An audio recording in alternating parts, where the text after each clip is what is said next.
This podcast is brought to you by Guiding Growing Minds, a social enterprise that aims to give all children the best opportunity to reach their potential and succeed in living rich and meaningful lives. Dr. Billy Garvey, good morning. That has been episode number 115, The Hunger Games and Understanding Adolescence. What are people going to learn this week? Yeah, so hopefully relevant for people with teenagers that are stuck, also people with younger kids that are thinking about how to prepare for adolescence and kind of what are the things we need to invest in now. Don't feel like it's all over if you are stuck in the moment, because there's so much we can do for, I meet a lot of those teens and see them come out of like seemingly, holes that they'll never be able to exit from. So it's this beautiful thing for me to witness and just trying to share it on the pod. And yeah, I think it was a good exploration of, some of our journey stuff and Totally.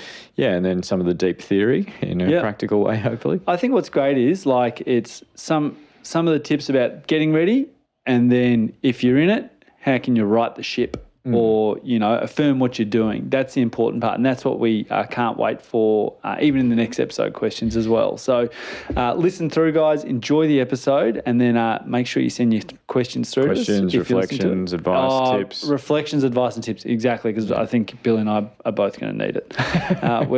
The window's getting closer for teenagers. And my teens were only 10 years ago. Anyway, I can remember a lot. All right, guys, enjoy the episode. Hi, I'm Billy, a developmental paediatrician. And I'm Nick, a developing parent. We're going to use scenes from iconic movies to talk about how we best support our kids. This is Pop Culture Parenting. Hey, don't let your mother smell that beer on your breath. She'll take it out on me. I don't want to see you again for the rest of my whole life. I don't want to see anybody else either. Who is your daddy and what does he do? Just use your best judgment. We trust you. Good morning, Dr. Billy Garvey. How are you? I'm good, Dr. Nick. How are you? Not feeling like a doctor today, Billy, but I'm how well. come? I don't know. I'm just not feeling particularly intelligent. Oh, really? Well, mate, I think you're always intelligent, always wise. It's in here somewhere. Just doesn't always make it out through the fingers of typing or through the mouth. It doesn't always translate. But here I am. Yeah, well, I'm sorry you don't feel like that about yourself today, but it is on topic. Oh, is it? I don't know the topic. Which you don't know yet. I like how you do that. Shout out to that, mate. 3.5 years you've rolled in here, no idea what we're going to talk about. And just being your beautiful, genuine self. Yes, 3.5 years. God. Wonder how I looked in those early recordings. I feel like I've caught an early clip and gone, oh my God. And you used to think, God, I look old back then. And you're like, God, I'd die for those 3.5 years. Yeah, I know. Gosh. The sands of time. Running over my face and chipping away at me. It's like... Yeah, Anyway. all the weather. So, any announcements? Anything we got to cover off, Dr. Billy? Two very quickly, actually. So shout out to all the amazing people supporting us on Patreon. Sure. There is a new offering. There's now a Guiding Growing Minds Instagram page where we will be sharing. So please come over and follow that, because that will be a community that's based around the non-PCP offerings of Guiding Growing Minds, the collaborations we do with other media. Seen some really cool stuff come out lately, actually. So really beautiful episode that I did with Pass the Ox, the Tom Barris one. Oh, yeah. And with his mate Matt. That'll come back up again in a second. And two really exciting things. We're going to do a parenting workshop. So with Charlotte Keating, who's an amazing psychologist, really experienced, really beautiful at delivering PD and thinking about how we support our kids. And also that will be like, I'm trained in facilitation, but also an evidence-based parenting practice, professional development program that would be really cool to get back and start doing. It's going to be really cool. It'll be tailored to what your needs are. It'll also have an in-person full day, and then we'll do follow-up online stuff. Heaps of content there, really. So good for schools? That's for parents, but great segue, because by doing that, you're obviously hopefully getting something that you find really valuable. We'll work really hard to do that and evaluate it. And if that's something people want, we'll keep doing it. But also by helping us by doing that, you'll be helping us fund our Impact series. And the Impact series I'm really excited about, because that is going to be about going into school communities for free. So it's something that really matters to me about guiding grown minds. And to be honest, I've stopped doing it because of how busy I've been. I used to go to little schools. I don't get to little schools really anymore. I reckon I haven't been in 6 months to a little small school. So it's going to be about going to where all of our kids are and reaching all of them. So that impact series, you'll find out more information about that. We'll test that again. And then if people like it, we'll grow that too. So it's really about all of that stuff that's happening. So please come and follow over on there. Thank you to all the amazing Patreon people. Live tours stuff is firming up as well. So that'll be really cool for us to do that. And then, lots of people reaching out. I know we say it every time, but I can't see individual kids. I also can't really recommend other people because I don't know your communities. Even if you tell me where you live in the email or message that you send in, your general practitioner is still the best person to talk to as that first specialist clinical assessment. And also they'll know the people in the community that will have a shorter wait list, have just moved in.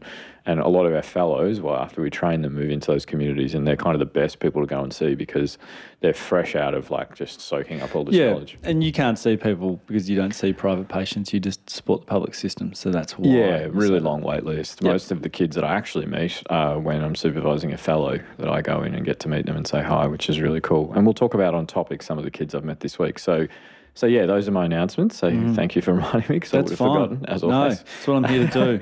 Here to do lots of things, mate. But stare down the barrel, including, we've got to do. I almost forgot. Because Griswold's and Winslow's. Yeah, I'm ready to roll. Okay, should we just see what comes? Well, I've only got one, so yep. Okay. Hey, don't let your mother smell that beer on your breath. She'll take it out on me. It's okay. I've got you don't have a Griswold? Well, I don't have a public Griswold. Yeah. Okay. No. I don't have a Griswold worth. Well, yeah. I'm a bit the same, but I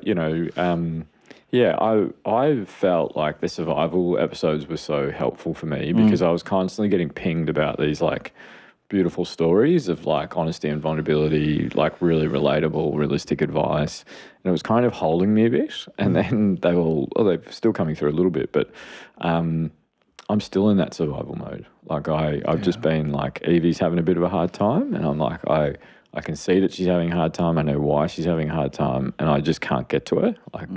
And so I'm only getting to her when I get home at after 6, and she's had a really tough day, and she's blowing up, and it's just conflict between me and her, and it's just really cutting me up. Yeah, a little bit similar. I'm not saying you said this, but I'm mishandling situations regularly as nothing's ever the same.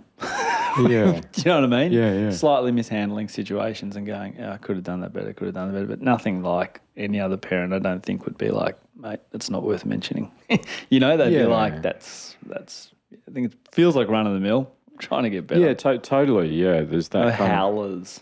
Yeah, same. Just, and kind of then, I feel like such a hypocrite because then I burn all this time that I should be spending with them to go and do talks about parenting. It just feels like the ultimate hypocrite. So trying to figure out how I can make some space. But there is we can't announce it yet, but there is something coming that will mean that I can put more into guiding grown minds. Oh. But I just haven't mentioned it. Yes. Okay. So which is really cool to think about because there's more and more people coming on board. Also just how amazing AV1, Ivy Street, All Things, All Creatures, all those guys just do pro bono work to keep us going, which is just amazing. And they make us sound good and look good. Yeah. They'll sound better and look better. So those guys are phenomenal. Interesting on a lighter note, I heard a pretty funny Griswold that I haven't told you about. This amazing mum is getting life coaching and about her work-life balance and career and all that stuff. And the life coach was like, how do you feel about exposing your children to your phone addiction? Hadn't asked for that advice. Didn't know I had one. Thanks, mate. Just throwing that at you. Imagine that. Just ow. And it made me think about it as well. Don't. I stopped. About 18 months ago, I stopped looking at like daily usage in some of the apps. Oh, I was like, same. oh God, stop. Yeah. Am I awake that many hours? Where am I? How is it 25? Yeah, it's wild, isn't it? Most of the time I've got that off. And then when it pings you on like a Monday morning or something, you're just like, Monday don't morning, read the number. Monday morning at 8:30, it's like, you've hit your weekly consumption. I'm like, what? It took everything I had to get here. Cutting me down in my moment of weakness. Let's Anyway. focus on the positives. Yeah. Give me your Winslow. Yeah, I've got a Winslow. I don't object to fun. I love fun. In fact, I'm the grand funk master of fun. Do love that one. I've got a good one. Yeah, not a good one, amazing. but like one I'm really happy with the outcome, but I'm also happy with the planning I did leading into it. Amazing. So, I really like sports, going to live sports when I can. Don't really go anymore, right? So we're in Melbourne. I think everyone knows we're in Melbourne here. Anyway, the MCG, it's a big iconic stadium here, hosted the 1956 Olympics, hosts football games every week during winter. So big AFL crowd sort of thing. And I go for a big club, Collingwood. Not everyone loves Collingwood, but I like Collingwood. Anyway, long and short of it is I took my kids to the footy for the first time. Yeah. And it wasn't just taking them, it was how I did it. So I planned this very specifically. And I think I've told you about this great golfer who I've seen on TikTok and Instagram, this old fella who does this great story about how to get your kids to really want to go back. Yes, and he talks about taking them to the golf course, doesn't he? Talks about taking the golf course, he goes, and he does all these things. And I basically replicated his, I don't know if I'm about to share. Look him up, he's really good. But the premise is you basically take your kids to the thing that you really like, that you want them to like, that you give them the best experience you can in there, and you kind of take them out early, so not stay for the full thing. So AFL footy games go for about 3 hours, and let me tell you, it was raining sideways on the way in there, and it was looking pretty grim, and there's 60,000 people, and it's a terrible day to be at the footy, but I had the tickets, so we went, got there an hour early, let them warm up, you know, like when you put the eggs in the water and you let the water warm up, and put them in the screaming hot water, so they warmed up. They warmed up with hot chips, sausage rolls and donuts, really, let me tell you. But then I left at half time. So we were there for about 2 hours, and I was like, kind of, game was a bit sort of done. It wasn't a great day. It was just horribly wet. And I thought, I don't want to leave the MCG with 66,000 people there on a Sunday afternoon on twilight when it's raining and getting on a train. So I left early, and they loved it, and they'd be happily wanting to go back. So there's the discipline of like, you know, I'm dad, I want to sit there and watch and have, 5 beers, but didn't do any of that. I was like, I just wanted to want to come back to it and did it. And it went well. So yeah, they're keen. It's amazing, mate. Yeah, I remember still waiting for my invite to the footy, but could be waiting a while. Sort of, you loosely go for another team that we're not meant to. Yeah. And what about, how are the Pies going in the game? The Pies won that. The Pies aren't going great at the moment. That doesn't really matter. But they won that one. They won that one. Yeah. I've got a funny before I get to my Winslow.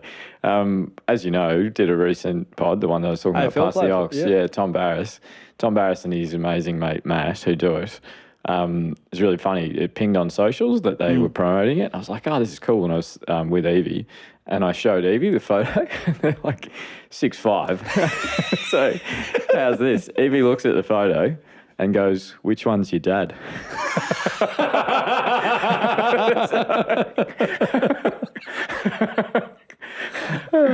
How's that? I just thought, the words, she's like, because they're twice the height of me. We talked about one of them was my dad. He's going to be massive. I tried to get it. They're like, let's get a photo. I'm like, can we get it sitting down or maybe lying on the ground?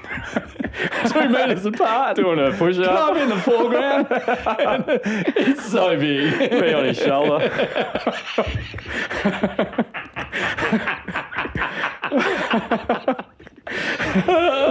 Anyway, really lovely blokes. It was really interesting. The episode is just amazing. Even I said to Annalise, like, she has to listen to ours every fortnight, so I usually don't force her to watch the other stuff I'm doing or listen to it. But I was like, you should listen to this. It's really golden. Like, these boys are amazing.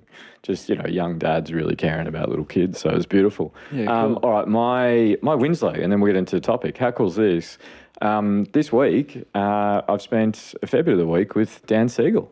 Oh, really? So Is he here? Yeah, he's here. He's what's he doing here? There's the amazing Australian Childhood Foundation have their big childhood trauma conference, and so he's been speaking at that. So it's been amazing, mate. Give us a quick background for those who don't know who Dan Siegel is. Yeah, Dan Siegel is probably one of the most kind of highly regarded, especially in attachment, but childhood development experts. He actually was training in pediatrics, like me, and then shifted over to child psychiatry because the sore throats and stuff were not his jam. And similar to me, I thought about, was on track to do child psychiatry dual training, but just went off and did developmental peds. They don't have developmental peds in the States. So he's like, professor at UCLA. Like he's, written hundreds of books. One of my favourite books, The Whole Brain Child. The Whole Brain Child. That's so the big one, isn't it? It was, so it was really beautiful. So I kind of had lunches with him and dinners with him. And Good bloke? Amazing bloke. Yeah. I knew that How from old my is he? I Churchill. can't picture him. I'm just trying to figure like...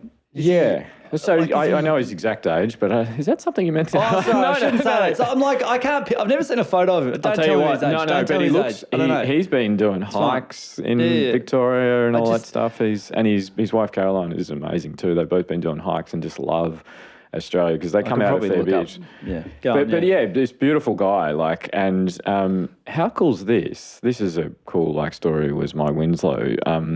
We had a dinner with 8 of us and me and 7 of the most highly regarded childhood trauma experts all having this dinner. And he did this thing at the start where he's like, let's have a Jeffersonian conversation. And I was like, yeah, sweet, pretending I knew what that meant. Thankfully, he explained it. So Jefferson, a famous thing he used to do at dinners was, instead of you and me talk, 2 other people talk, someone sits there awkwardly, 2 other people talk about something different. You all talk about the same thing. You pick a specific topic or question, and then you each have an opportunity to talk about it and your experience with it. And so we did that. And it was really interesting because he's like, let's do a warm-up one first of what animal would you be if you could be an animal? And I was like, I'll be really intellectual. And I said the bonobos, a primate that's non-hierarchical, patriarchal. And so I was just feeling a bit insecure with all these experts. So I was like, everyone else picked an eagle. And I was like, the bonobos, because in the river that divides them from chimpanzees in the Amazon has found that they're more matriarchal, whatever. So it was quite funny. And then, but the next question was, I was going to do just me, messy hair, the poorest dressed person there trying to overcompensate. But the next question was, when did you decide that you wanted to do this work? And it was really interesting because without sharing their personal stories, and this went for 4 hours, everyone answering this, going around in a circle, we changed venues and kept it going. And every single one of us went into it because of stuff in our childhood. And there were people that had experienced growing up in the Troubles in IRA, there were people that had mandatory conscription, there were people that had just a lot of childhood trauma, and all of us were doing it for the same reason, which is really interesting. And then there was this really powerful moment right at the end where one of, not Dan, but one of the other guys who's an expert in this field asked all of us a question and said, looking back on your journey, are you satisfied? And everyone but me said yes. I was like, no. And then people were like, oh, but you've done so well and all this stuff. And I was like, yeah. And this guy, who, who's just amazing, he was like, yeah, it's because that's not what you're looking for. You're yearning and all this stuff. And I was like, far out. It was just this really amazing, few hours, over 4 hours just with these amazing people. So that's my Winslow. So Dan, and we'll think about Dan doing more stuff with GGM because he's really keen to support it and is amazing. And is kind of, talks about how there's just a lack of male voices in this space around parenting, child mental health, all that stuff. So, it's dominated by a lot of amazing women that he works with a lot and I've been lucky to meet. But so that was really cool, mate. That's awesome. Hanging out with him all day tomorrow as well, which would be really awesome. Cool. So whenever you say, the reason I asked about his age, whenever you say someone's a professor, I can never not think of Doc. And I always think of professors. I think of laboratory people. Yeah, totally. Well, no, some of my colleagues that aren't much, not much older than me. Well, you can gun for that. I turned off that path, but you can put everything into academia. Becoming a professor. Yeah, you become an associate prof, and then you become a professor. And so my 2 bosses are professors. Yeah, associate prof and a prof, and they've kind of gone down that academic path, whereas, I don't think it fits me too well. No. But yeah, so anyway, so that was pretty cool. Very cool. Awesome. Movie. Yeah. Movie. You enjoyed Hunger the Games. rewatch? Yeah. Oh, I loved it. Yeah, really did. Yeah. Thought it was cool. And was it something when you were growing up? I never read them. Yeah. It wasn't. Well, the film was 2012. I think means the books were probably late thousands. Yeah, 08, yeah, 08. maybe. Yeah, I think you're right. Might be right. 08. 08. Yeah, Susanna really. Collins. Yeah, it wasn't She, really my thing. It felt like a kid's book, but it's not, obviously. No, well, that's Not interesting. kids' It book, was but, kind of, you know, it was like a teenage fiction thing. yeah. But I was looking at it. Susanna Collins, 12 million copies in the first year. Wow. And as an author, you make 10%. So I'm doing the math on it, and I've decided I'm going to start writing fiction about two guys, superheroes. Not sure it's going to sell Yeah. 12 million copies. Their weakness is bright sunlight. But Kryptonite. but yeah, so it is. It's this. I mean, I haven't read the books either, but there's a lot of people would say there is somewhat of a true representation of the books in the movies. Interestingly, Katniss was much less likable in the books, so she was kind of a lot more hostile, and so a theme of it was like this performative. Obviously with the reality TV, but dressing her up and then suddenly with makeup and an outfit and everything, she suddenly becomes likable, and that superficiality of the teenage years, and then oppression and adults coming down on us, and there's all this kind of awful stuff in it, but and some amazing actors. Yeah, well, exactly. I thought Woody Harrelson was amazing in it. Thought he was really cool. Liked Lenny. Lenny Kravitz. Yeah, good Lenny cameos. Kravitz. I didn't realise that. You told me that. Lenny. Yeah, Lenny, those awesome. eyes. You were asking about those eyes, yeah. Lenny. The Tooch. Yeah. Stanley. I just love Stanley Tucci's Instagram or TikTok stuff where he's it's just like, cooking are when we he- recording? And Yeah, he's we're like, recording. and he's had a few wines and then gets up. He goes, we're going to make. I'm just like, I want to move in with this guy. Oh, my God. Just, watch him fry up some onions. Yeah. But, Tooch, Jennifer Lawrence. Like, Awesome. really interesting off the back of, like, hadn't done really big stuff. But She was 22. 22, was she? Yeah, Yeah. because she's 35 now. Because I was like, God, how old was she when she did this? It's 2012. She's 35 now. Yeah. Yeah, and there's a Hemsworth there. There's a yeah, exactly. Yeah. Yeah, that's the other one. Yeah, so I Awesome. Yeah, I really liked this movie actually on the rewatch. I didn't really relate to it. I was a bit old when it came out, so I didn't really relate to it back then. I think I saw the first one in the cinemas, but couldn't really remember it. So I actually really enjoyed the rewatch, and I thought it's a really cool movie.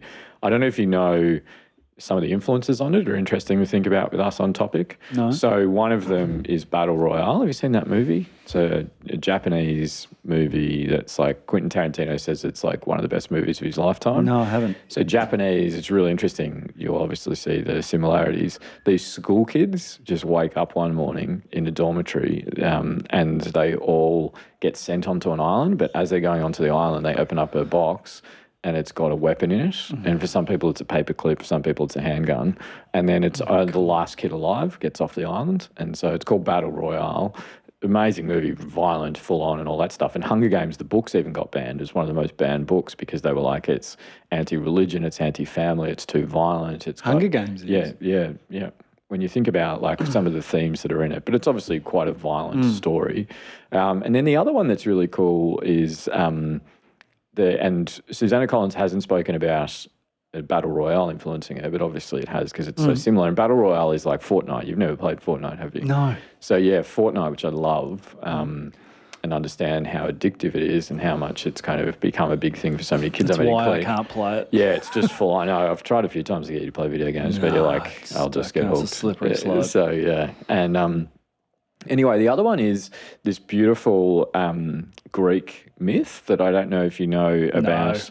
Yeah, well, so it's. I won't. So she talks about how this influenced her, which is, do you know the Minotaur? You know the Minotaur in the Yes. Labyrinth.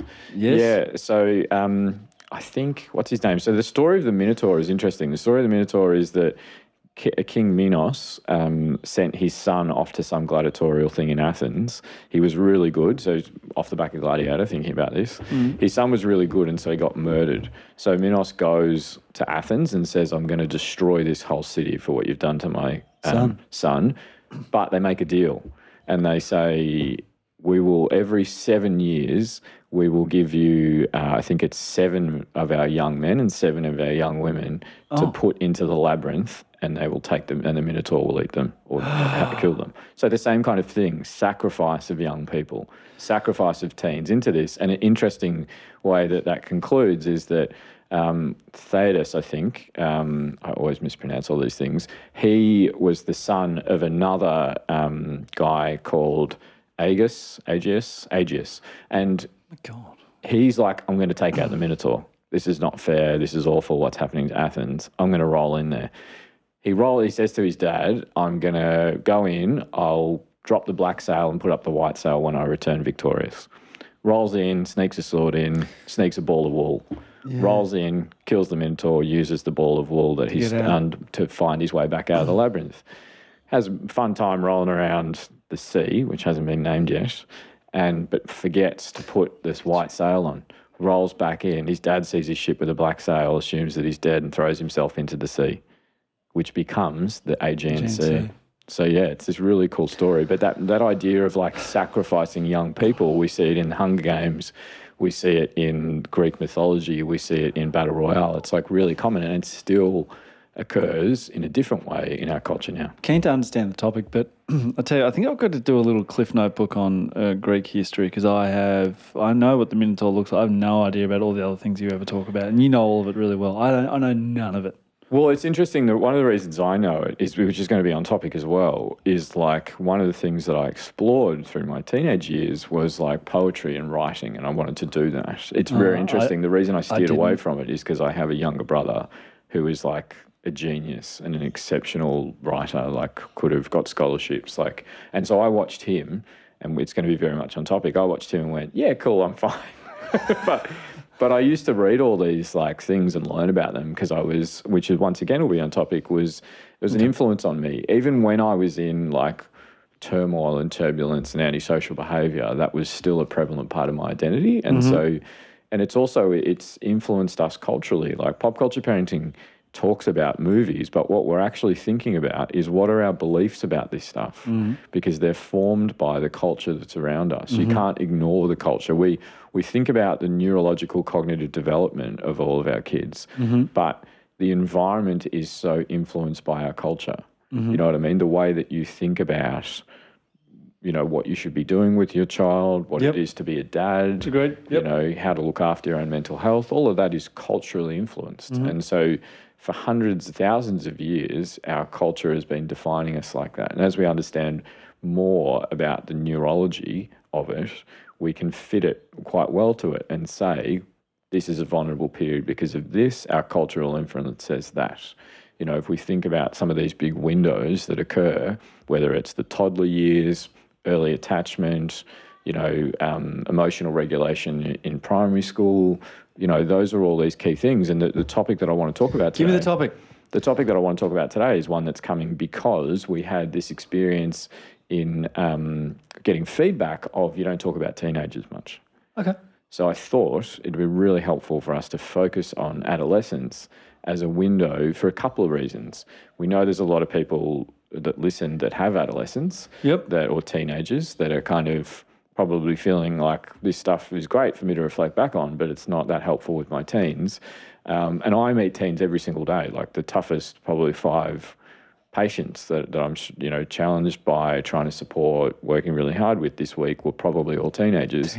And also there's so much stuff that you and I can do. If we understand this, we're prepared for it, you know. Talk to me. So what we're talking about, adolescence. Adolescence, yeah. Okay, nice. And what's your understanding? What does adolescence mean? Yeah, so adolescence, it comes back to this Latin term, which is about like forming yourself or something like that. I can't remember exactly the Latin of it, but this period of growth or something like that. We know it's one of the big growth periods neurologically in our brain development. 13 to 18?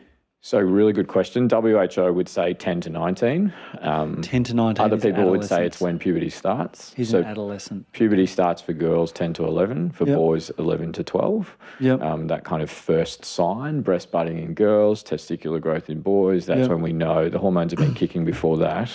And it's interesting culturally, like hundreds of years, you think about this, you think about us as hunter-gatherers and like these rites of passage that used to happen for, interestingly, girls in a lot of cultures that aren't Western, would have like quite an individual rite of passage into adolescence as this passage to adult life. Boys collectively would be taken out. You need to prove yourself as a group, whether it's, Indigenous Australians, it's Spartans, it's whatever. It was like collectively the boys go out. It's really interesting to think about kind of these rites of passage in our own lives, yours and mine, and kind of what you went through. The kind of, interestingly, life history theory talks about how we neurologically are the only primates that are so dependent upon at birth. We kind of have this really big expectation placed on us. Like for example, most chimpanzees come out and they can hold on to their parents. They can feed themselves. They will search out the breast. They'll kind of be able to hang off a limb and all that stuff and mobilise, whereas adult human babies can't do any of those things. The reason for that is because how big our brains are. So we have to be born just physically out of the birth canal before our brains are at a level of independence of any of the other primates. Wow. So that's why attachment is so strong in us and all that stuff, because the mum has to sacrifice resources to keep this thing alive that is way more dependent than any other primate.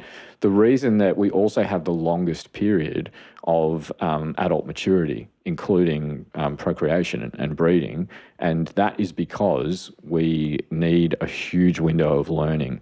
And adolescence is still in that window. It is still this period of learning because we know the higher brain stuff, such as executive function, is still in your 20s, you're forming it. Yeah, so why do we say adolescence is capped at like 19?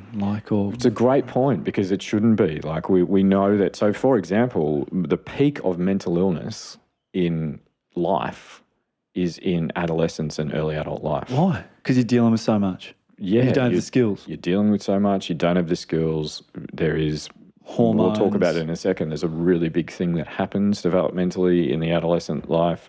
Right. But yeah, there's challenge. And the guy, God, what's his name? One of the founders who was around with Freud and Jung was, I can't remember his name, Hall. Hall talked about the storm and the stress of adolescence. This is over 100 years ago. He talked about the storm and the stress. And we see that. You go back hundreds and hundreds of years and it was this turbulent period being an adolescent, because, and I don't want to go on it this time because we've talked about risk back in Indiana Jones and how kids learn to navigate risk, how we should support them, but there's a big risk component, and that's really them getting dopamine sensitivities, reward sensitivity, all that stuff kicks here. So there's a vulnerability in doing things that might threaten their safety. There's also a big moral development period, which we talked about in Jerry Maguire, so I won't go to that either, but people should go back and listen to that one because that was how do kids in this window shift from compliance of just wanting to be good to actually choosing how they want to fit in. Right. And so teenagers have this really independent thing. We know, for example, they move away from parental relationships and towards peer relationships. And that's that kind of independent bit. One thing we haven't spoken about in teens, which is interesting for you and I to think about in our own journey, is what Erickson, you remember Erik Erikson? Remember we talked about him? Name. So yeah, he's one of the founders. He was 20th century, one of the biggest kind of developmental researchers and theorists. And he talked about what adolescence is. You remember he had all these, you either succeed or you fail at certain things. And his thing about this was identity or role confusion. So you either go through adolescence and have a secure identity, which is somewhat related to self-esteem and sense of self. This is who I am. Yes. Or you fail and you have role confusion. You come out and you're not sure who you are. And I meet kids in clinic every single week who are in what we call role confusion or identity confusion. Okay. All right, hold on. A lot of stuff. Adolescence. How do you get ready? Not how do you get ready for it. That's let's make something for how do you help guide your kid through adolescence, through this period broadly? Broadly, yeah. So guide is a really good word that you've used because I think you sent me something recently that was we can't influence what's happening. They're just born with 4,000 personality traits. They'll come out on. I didn't say that. No, you didn't. You didn't say I shared the post. Yeah, it was just interesting because the guy was intentionally being sensationalist. Yeah, And he talked about we're shepherds, we can't change anything, and it's ridiculous. We can. Why is that ridiculous?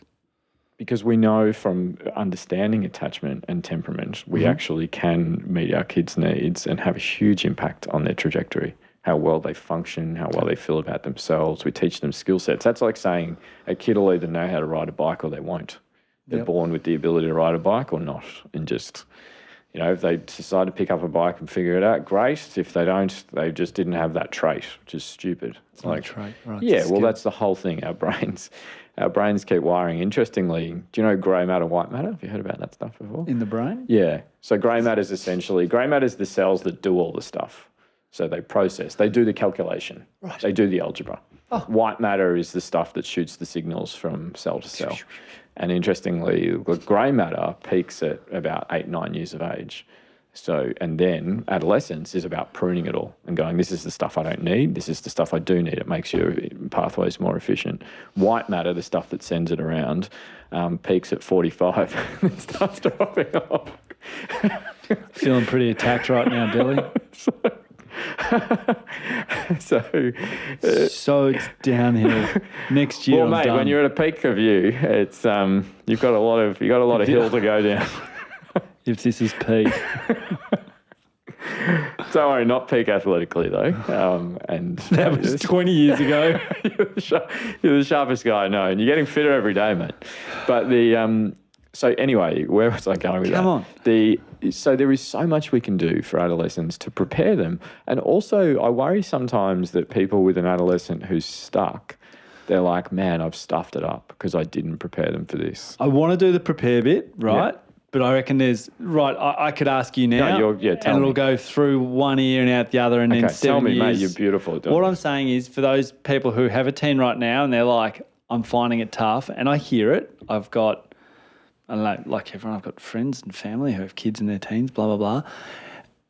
Probably don't want to know the preparation.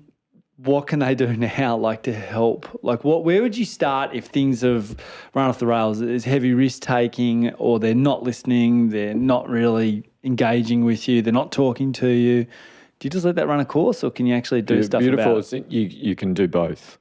So you can do both when you actually understand. The kid's not talking to me. Yeah, don't just start talking to me. They grunt at me. Yeah. What do I do?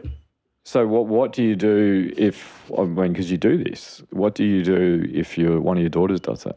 They'd never not talk to me. Yeah, wow.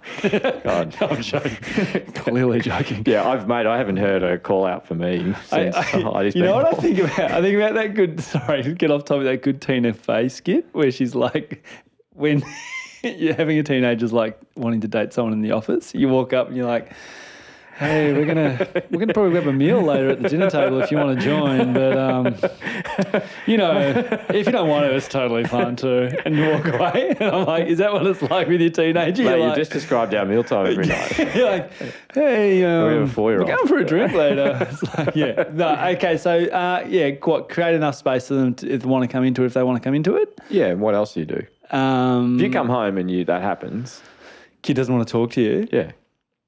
Probably, I don't know, ask them a question, give them a minute. You'd be curious. I'd be totally curious. Yeah. You'd be like, what's going on? Yeah. You'd also think about it. I'd just use humour. Yeah, but you think about it instead of expecting the kid to be like, oh, this is why. You think about it. What's going on for this kid? Like, what's the experience they're having? Right. And what do we know? What's the P word that makes everything worse? Ends in Russia. Pressure. Pressure. Yeah. Don't add pressure to the situation. Yeah, no, I need you to talk to. I need you to tell me now. Yeah. Don't do that. Don't add pressure. So it's a really interesting thing that we have to understand is that we need to create space. So think about all of parenting, but especially parenting adolescents and toddlers actually, is about the balance of how much control we give them. If we put too much control and don't give them autonomy, they'll feel trapped. If we give them too much control and give them too much autonomy, that's where anxiety comes from, because it's like, what the hell, I'm in charge? Like, there's no boundaries, and that's the balance. And those two windows of toddlers and teens is where it's really important that we're quite clear in our mind about where our boundaries are and where autonomy is. And we do that together. And it's the same if you're thinking about like when you get social media access, when you get a phone, when you get to stay overnight at a friend's house, when you get to go out to your first party, all that stuff is about, let's talk about this. Let's kind of make a bit of a plan together and see if it works together. not conditional, not like there'll be a threat on the other side of it if you don't do this. It's like we're standing next to each other. I'm not standing in front of you. I'm not an opposition, and I'm also not, hey, go for it. You know, whatever. You'll figure it out. You're standing next to your teen. It's a really important thing, and it's a mental health first aid strategy that we know works, is that people are more likely to disclose if they're not physically confronted. And that's why you and I, like a lot of the strength of our attachment in our friendship was built walking these streets with babies strapped to us because we weren't facing each other. Sitting in a car, you're more likely to say to someone, hey, my marriage is falling apart, or I feel like I'm a crummy parent, because you're not as confronted. And teenagers is the same. And one simple thing you can do is just create opportunities where you are practically journeying somewhere together and creating that space. I'm dropping you off at your mate's. Let's go for a walk. Let's just do this thing together. And that's like a lot of people will say that creating that, especially if it's something that we just do consistently, like once a week we go and do this, means that they have that safe space to disclose what's going on and just build that. Remembering that most of our interactions with them should not be, I need to know if you're getting bullied, or are you doing drugs, or, you know, have you had sex yet? Like, you know, if you're 99.9% of the time, it's got to be, I just want to learn about you. I just want to hear what you're into. I just want to celebrate you. Like, and we fall down sometimes. And I meet kids in clinic where every single conversation is one of pressure. Yeah, I can see how. Yeah, I met two kids this week where they're both boys, teenage boys, and they're really stuck because they're like, their whole identity is a very narrow, fixed thing. Like, one of them is like, I just want to work with animals, and he's dropped out of school. He doesn't have friends, doesn't really leave his room, but he's really hyper-focused on just wanting to do stuff with animals. Now, that's really cool. I don't want to take that away from him. But the fact that he is struggling every other component of his life means that he's going to be really limited in his opportunity to do that goal that he has. And another kid is like really high-performing athlete, and he is really annoyed because he also got kicked out of school, and he's in like this program because he's in his middle teenage years where he still has to be in school, but he's not in school. And he's really frustrated because he doesn't have any friends. And I'm like, I wonder why that is. And he's like, they don't respect how good I am athletically. Do you know what I mean? His whole identity is like, I'm really good at this thing. And so we see this all the time. One of my favourite kids that I saw yesterday, a teenage girl, and she has just accepted that she's not going to go to school. Why? Because it's too hard for her. She's neurodivergent. Everyone's put this pressure on her of like, you're so smart, you should be good at this. School's working really hard. School is like pulling out all the stops trying to support this kid, but she's just accepted, I won't really leave my room. I'll just, you know, this is who I am now. And she was like really bad. So how do you get her back? I've lots of different ways. I form a bond with her. Like, I form a bond with her family. I quite passionately say, this is not your new baseline. I do not accept this. It is not, I said this yesterday, you do not need to try harder. Your mum doesn't need to try harder. We need to figure this out more. We need to figure out how to help you through this, because she is now just in this kind of acceptance. And it's really interesting, like, to get into the deeper theory. I know I've done that a bit too much already this episode, but there's a guy, I think his name's James Marcia, a developmental psychologist, who talks about these kind of 4 phases or 4 stages that we go through as Give them teenagers. to me. I love stages in and identity. phases. Go. Let's see how much I can remember them.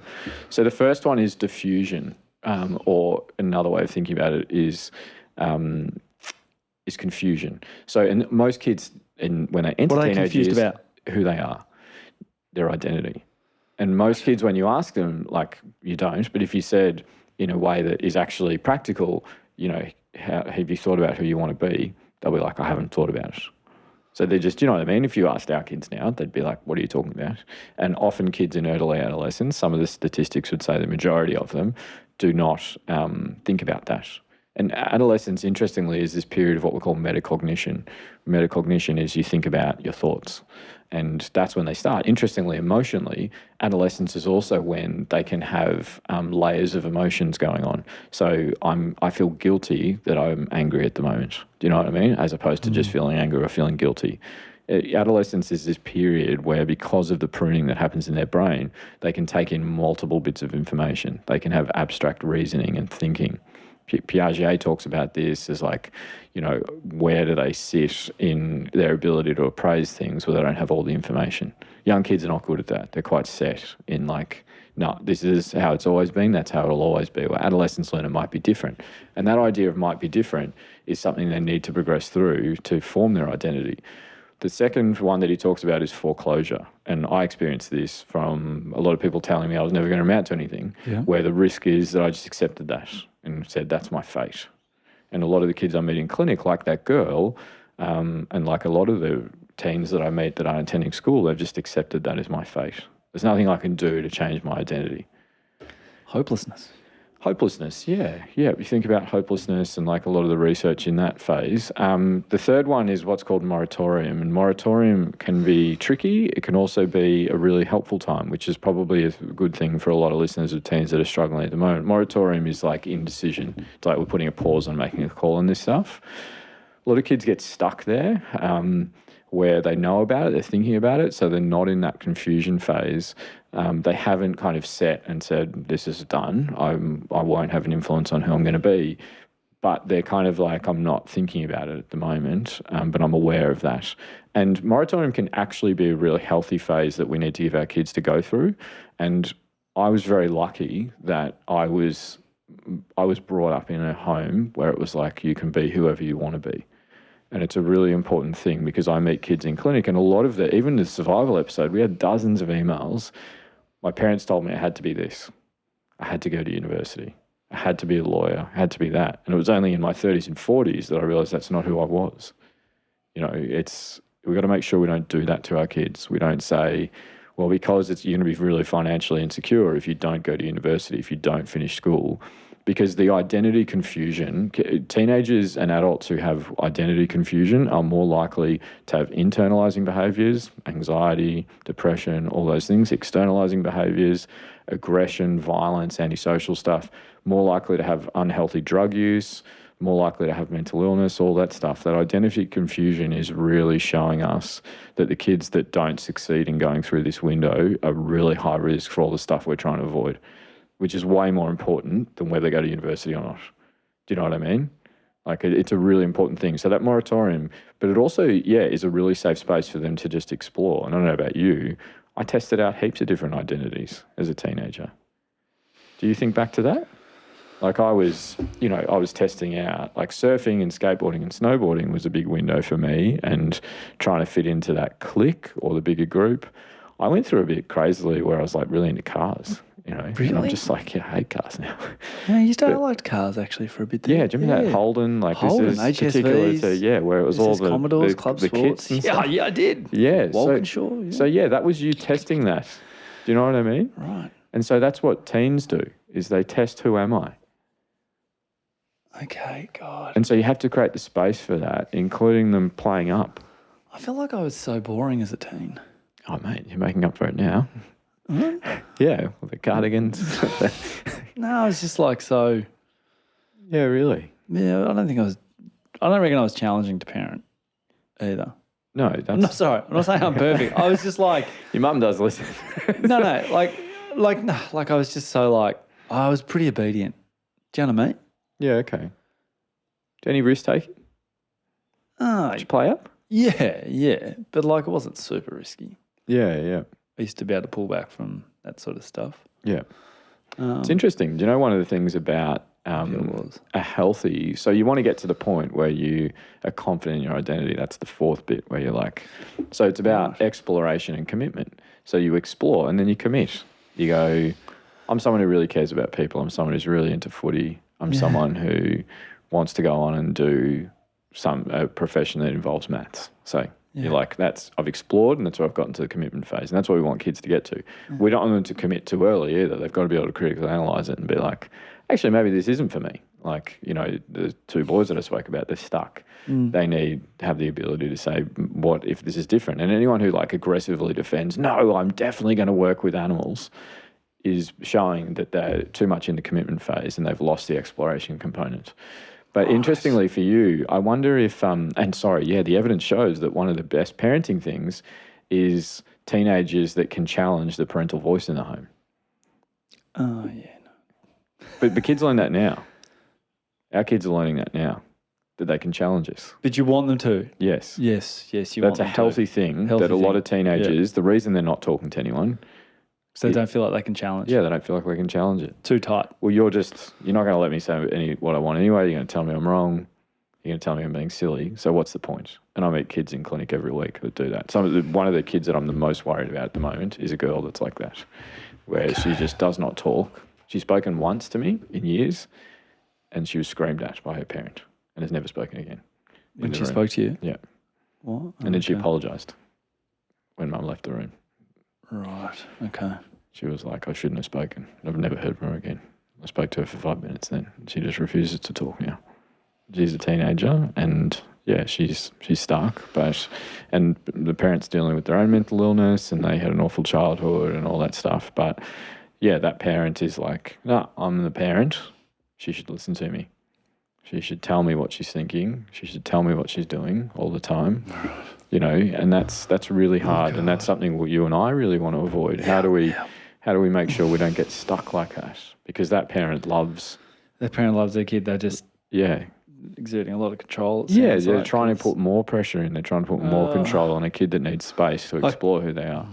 Yeah. So it's interesting because I imagine it was partially because of how good your parenting was that you had space to safely explore who you were, and you probably had really strong cultural stuff around you, like footy. Yeah, lots of that. But yeah.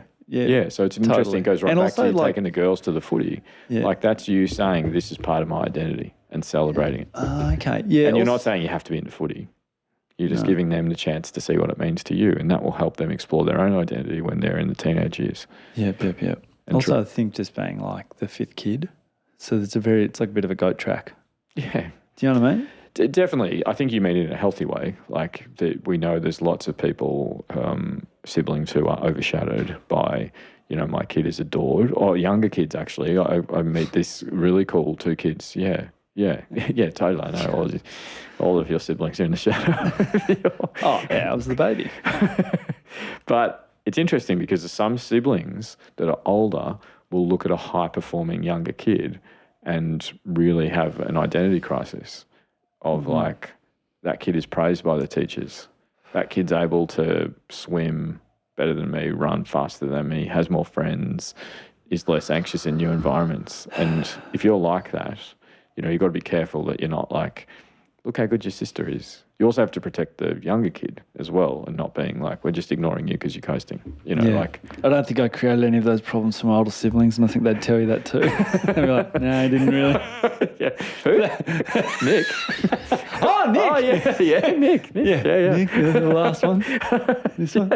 Yeah. No, good kid. Yeah, good great. kid. Oh, definitely his shadow. Yeah. Oh, yeah. But it's interesting because a lot of my stuff was like really high risk. Like I think you and I are quite different like that. I had windows where if things had fallen a different way, I would have had like charges against me. You know what I mean? For like just, not harming anyone else, but just high risk behavior where it was like, and that was, I grew up in that milieu where it was like everyone was doing that in the, with cars and stuff like that, where driving and not licensed and, but some of the awful stuff. And it's really interesting because I don't think I actively decided to turn away from that crowd. It's really interesting because I know that crowd went on and stole cars and, just theft and like really bad stuff. Things happen.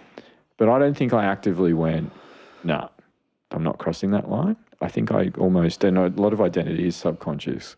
I think I just went a different way. I think I watched a couple of my mates, one take his own life, one overdose, one who is still very mentally unwell and he's my age and he was like the brightest of us, the best skateboarder, the smartest, the funnest and all that stuff. And his drug use just led to schizophrenia and now he doesn't really leave his room, and I don't think I actively was like, I don't want to go down that path, but I think in that exploration of my identity, I found that there were ones that fit better you know, and I was very lucky that partially because of how much my mum was working, but partially because of the way that she told us about her beliefs was, you know, you will be whoever you want to be, and that won't define, you know, who you become professionally, won't define who you are. It's how you treat people and all that stuff. And I saw her be like that. You know, she was, on paper, she shouldn't have been someone who was proud. She was a waitress and all that stuff, but she was very proud of who she was because of how she was with people, how much our door.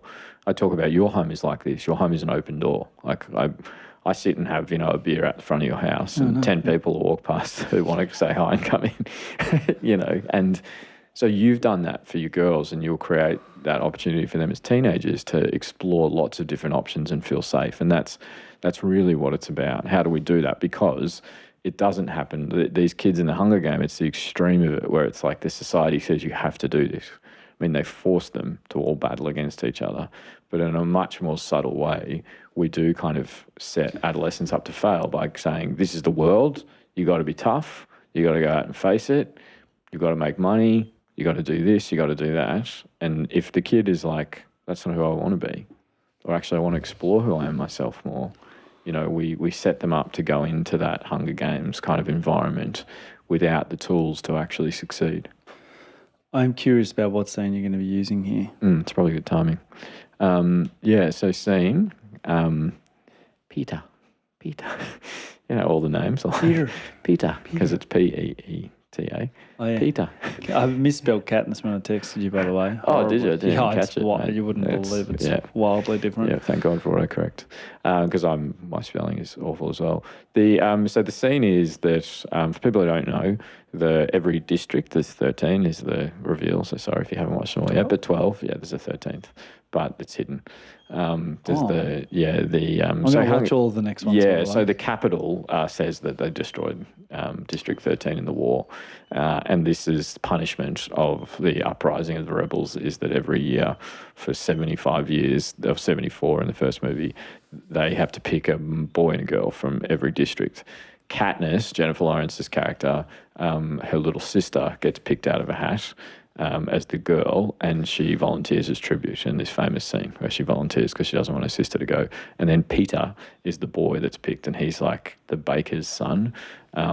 Abject poverty, like, you know, they're hunting for food, starving to death, all of this stuff, and every district has a different level of that.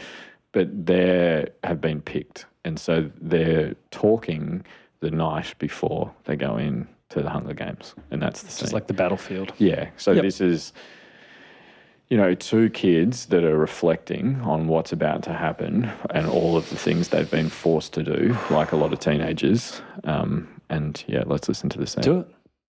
Hey. Can't sleep? Of course not. I'm sorry I went after you. You know, I meant that as a compliment. I know.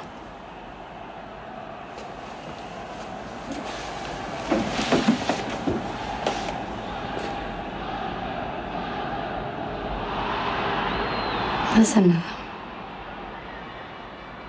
Yeah. I just don't want them to change me. How would they change you? I don't know. Turn me into something I'm not.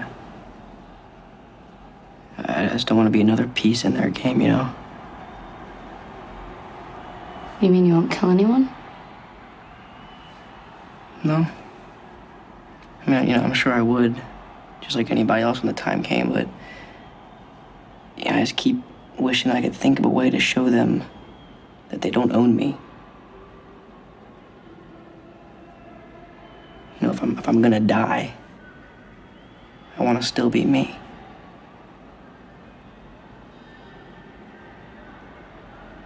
Does that make any sense? Yeah. I just can't afford to think like that.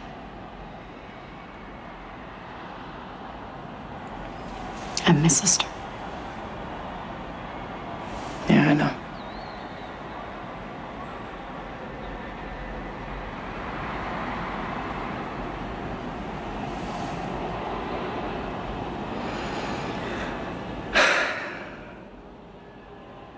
Guess I'll see you tomorrow. See you tomorrow. It's beautiful, like just writing. I think it's like one of the strongest scenes in it, because he's like, if I'm going to die, I just want to be me, you know. I want him to change me. Yeah, and that's what happens, like for a lot of teens. They go through that window, and he's thinking about it. He's in that kind of phase of exploration of his identity, which is beautiful and healthy. And that's a teen who is voicing that with one of the protective factors of healthy teen identity, which is healthy friendships. You know, and interestingly, friendships, our kids are in a friendship now where social reciprocity is about sharing toys. Yeah. That's the age all of our girls are at, you know. Well, not Heidi, she's 6 weeks old. but, you know, and Charlie's in the early phases of that social reciprocity. That's a really pro-social behaviour. Teenagers have this beautiful transition from that to then they go to like emotional reciprocity, where they share each other's feelings, listen, trust. One beautiful thing about healthy adolescent friendships is we can disagree. We can fail. We can have different sets of values and different identity things, but our friendship matters. And things like self-disclosure are really protective of that. Kids go from superficial relationships, talking about simple stuff and sharing toys, to depth about how you're feeling. And we're seeing this here, where Peter is saying to Katniss, like, this is what I'm thinking about the night before I probably die, is that this is who I am. And it's a beautiful thing for a healthy teen to have friendships like this. And we should scaffold this for our kids now, but then help them transition to that emotional depth. What sort of questions do you think we're going to get? Because that's actually sounds really nice, that part, like the depth of the relationships. But obviously those relationships, I think, with teenagers come undone rather dramatically. Yeah. Is that fair to say? Totally. So like a few components of family homes that protect teen identity, a healthy teen identity, is things like trust, parental trust. Giving trust. Yeah, giving trust. Trust, not conditional trust, trust. Trust to fail. What's conditional trust? Like, I'll trust you as long as you prove that you're trustworthy. Oh, well, okay. Yeah, all right. Remember, there's a difference between consequences and trust. Okay, yeah, explain. Let's see how we go with this, with you going out and checking in with me, or making sure you come back tonight by this time. But if it's like, I'll only trust you if you comply with me, and that if you don't comply, I'll, like we often talk about, withdraw love. But it's a consequence. We took too much risk. I think it's really important you see your friends, but hey, we tried, you're going, and you didn't come back in time. So let's try that again in the future, but let's just drop it back a bit. Let's put a bit more boundaries around it. Still, you don't not see your mates now. You know what I mean? It's those social relationship connections are really important. I don't want to challenge your friendships. I don't want to sabotage them, because the teen will fight you on that. They will battle you because peer relationships are so important.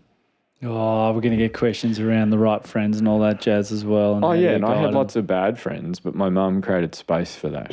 And her idea was, I've built in you your way to critically appraise how someone's treating you and how they treat others.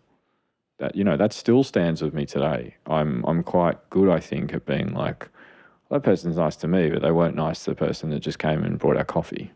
You know what I mean? And so it's, Gotcha. I learned that by seeing my mum do it, not because she sat me down once and said, this is how to treat people. And so she gave me the space to explore a lot of unhealthy friendships, but she also wasn't conditional in like whether I did something really bad because of it. You know what I mean? I had stressful, serious, strict parenting around me. There were severe consequences when I stuffed up. You did? Yeah. My mum was really strict. But one thing, I never doubted her support. Okay. I always knew.